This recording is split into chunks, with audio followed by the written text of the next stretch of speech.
हनुमान् श्रीपदो वायुपुत्रो रुद्रो नघोजरः अमृत्यवीरवीरश्च ग्रामवासो जनाश्रयः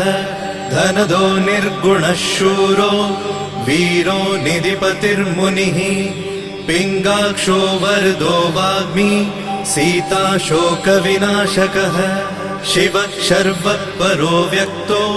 व्यक्ताव्यक्तो धराधरः पिङ्गकेशः पिङ्गरोमा श्रुतिगम्यः सनातनः